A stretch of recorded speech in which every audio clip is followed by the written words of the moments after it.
Sénégal, bonjour. Retour sur les boulements de terrain du côté d'un site d'orpaillage clandestin dans le département de Saraya avec Libération ce matin. Le journal affiché drame à Sayen-Soutou. En tout cas, la galerie s'est affaissée.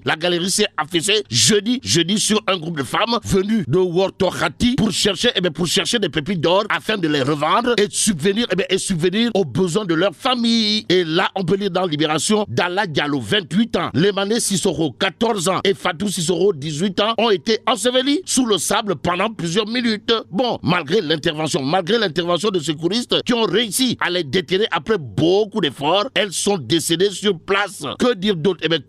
Autour justement de l'éboulement de terrain sur un site d'orpaillage clandestin dans le département de Saraya. Comprenez le drame à Sayen-Soutou. Sinon, ce qu'explique également Libération, à savoir, âgé de 30 ans, Mamadou Danfara est décédé hier dans un drame similaire au site d'orpaillage clandestin du village de Sanzela. C'est dans la commune de Bambou. En attendant la suite, intéressons-nous à Tribune Quotidienne ce matin. Le journal bat sa une d'un missile Scud, pour ne pas dire d'un Tomahawk, signé Mamadou Lamine Diallo Teki, qui se prononce sur l'audience Macky Sall, Marine Le Pen. En tout cas, quelle honte pour le Sénégal. Voilà ce qu'a dit à haute intelligible voix Mamadou Lamine Diallo Teki. Nous livre Tribune Quotidienne ce matin. Le journal de souligner Marine Le Pen n'est pas une alliée selon Massamba Kado aussi. Macky Sall cherche allié pour sa troisième candidature. Voilà ce qu'on peut retenir des propos notés ça et là au sujet justement de l'audience Macky Sall Marine Le Pen dans Tribune Quotidienne ce matin.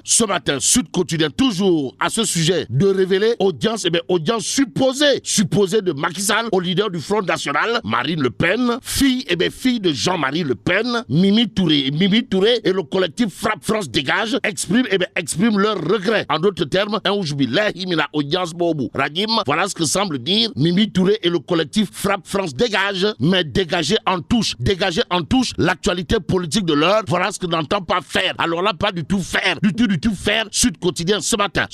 Le journal du groupe Sud Communication, en tout cas, de révéler réduction de l'opposition à sa plus simple expression en vue de 2024. Macky Sall piste Ousmane Sonko ou le chante du Bourroc. Est-ce à dire que ça ne sent pas bon? Alors là, pas du tout bon dans le Tchaya de Pros. En tout cas, dans 24 heures quotidien, c'est Babacar Ndiaye de la jeunesse patriotique qui se prononce sur l'affaire Suite Boti 4 mains Body Jacuzzi. Pourquoi faire? Pour dire Billahi Wallahi Tallahi Ousmane Sonko n'ira pas. Alors là, pas du tout au procès. Vous le déconnez? Wallahi Tallahi. En tout cas, Sawaï Ndiaye Babacar de la jeunesse patriotique de marteler toujours dans 24 heures quotidien. Macky Sall veut que Sonko aille coûte que coûte au procès pour le condamner afin qu'il ne soit pas candidat en 2024. Et plus qu'il est dit Boubouke Yabe Wahambade 24 heures quotidien de renseigner que selon toujours Babacar Ndiaye de la jeunesse patriotique, ça ne passera pas. Alors là, pas du tout.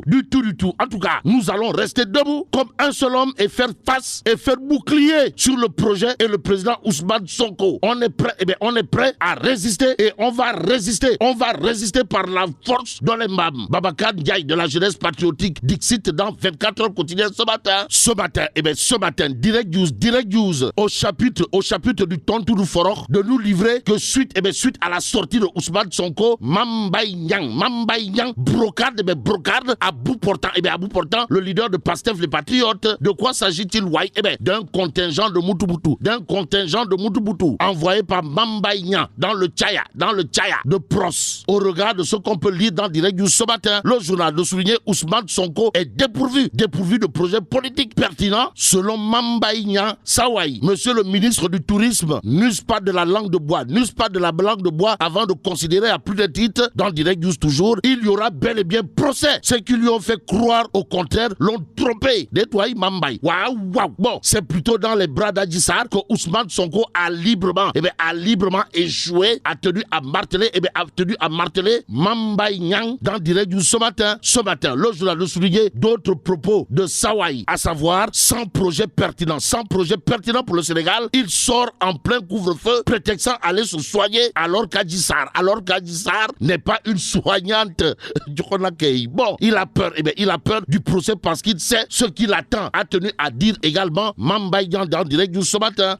Retenons également également l'autre Mbolde Mourid, l'autre Kouroubaï Fall, signé Mambay Niang, en direction du leader de Pastef les Patriotes dans Direct News, à savoir, je suis agacé par le silence, par le silence de mes camarades de l'APR. En d'autres termes, wa APR dernier tapette. À propos justement, de l'affaire Ousmane Sonko, d'après Mambay Niang, dans Direct News ce matin. Tribune Quotidien revient, histoire de nous parler du rapport de la Cour des comptes. De quoi s'agit-il encore? Le Conseil constitutionnel. Le Conseil constitutionnel rejette la requête du duo Mimi Touré, Guy Marius Sagna. Information à lire, dans Source A, le journal de Révélé, demande d'arbitrage déclarée irrecevable par le Conseil constitutionnel. Les sages mettent la lettre de Guy et Mimi dans la corbeille. En attendant, restons avec Source A. Le journal parle de sécurisation de la Casamance, histoire de nous renseigner. L'armée fait le point. Que retenir à ce sujet sinon? 1 mort et 7 blessés. Tel est le bilan des opérations de sécurisation de la Casamance d'après Source A ce matin. Ce matin, Enquête quotidien s'intéresse aux relations États-Unis-Afrique, histoire de titrer le New Deal. En tout cas, les États-Unis promettent à l'Afrique un partenariat gagnant-gagnant. Informe Enquête, le journal d'ajouter Washington plaide pour un allègement significatif de la dette africaine. Et sur ce point, le quotidien de nous informer, réhabilitation du Dakar-Bamako, les Américains sur les rails. En tout cas, une voie de Dakar à Tamba coûterait 3 milliards d'euros à l'heure actuelle, informe clairement et nettement le quotidien. Et 24 heures quotidien. Pour ça, part de nous livrer coopération entre les USA et le Sénégal durant les 3 prochaines années. Washington promet 55 milliards de dollars. Et c'est qu'il y a lieu de prendre pour agent comptant et à lire à la une de l'As quotidien pour terminer. Le journal de Révélé, non-paiement de dettes dues par l'État aux universités privées. L'université du Sahel bloque les diplômes et exige 1 million de francs CFA. Manam ben million tundum. Et là, mais là, tu es dong de. Tu es Allah. Bon, vive le Sénégal.